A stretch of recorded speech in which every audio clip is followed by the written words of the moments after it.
Hello everyone, it's Mr. Wolfe here, and in this video I'm going to be going over scenario 6. So in this case we have the hovercraft that we were talking about before, but it's not on, and we're still going to hit it. So the question is what happens after we hit it?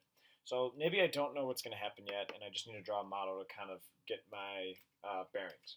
So in this case, I'm on Earth, so there's a force of gravity on my hovercraft. The floor is pushing back up on my hover puck, so I have a normal force as well. Here's actually an important thing is before we really didn't draw our velocity, but we actually know that right now my velocity is going to the right. So the question is well, is that velocity going to continue like this, or is it going to increase or decrease? Okay. So it's sliding on the floor, and then we care about after we kick it. So there's actually no applied force because we're not in contact with this puck anymore. However, since our hovercraft is not on anymore, um, it's gonna be rubbing up against the ground. By the way, that's why it's in contact with the ground. Remember, before I had my force of the air hitting it. Now, since it's in contact with the ground, it's pressing on that surface. I have my normal force, and since it's moving, it's rubbing against the surface. So I'm going to have a force of friction going against it in this direction.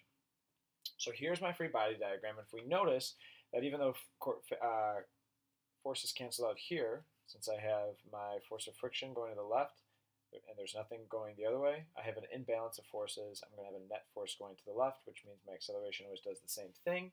That's going to the left too. So maybe I could look at this now. I'm going to say, okay, based on this free body diagram, I know that my puck will decrease speed. That's my prediction. So I kind of went over the explanation a little bit, but let's kind of break it down. Remember, here's our logical progression in terms of what we want to be thinking. What's the object doing beforehand? Explain the relevant forces in your free body diagram. Is there a net force, and how will this affect the object's motion? So what's the object doing beforehand? Beforehand, the hover puck is moving with the rightward velocity. Right? Then, because the puck is not on, it rubs against the ground, causing a force of friction opposite to the direction of motion, so opposite its velocity. And only one force in the x direction causes a leftward net force. So at this point, I've hit my three kind of points of my logical progression. So the next question is, okay, if I have this leftward net force, what's going to happen?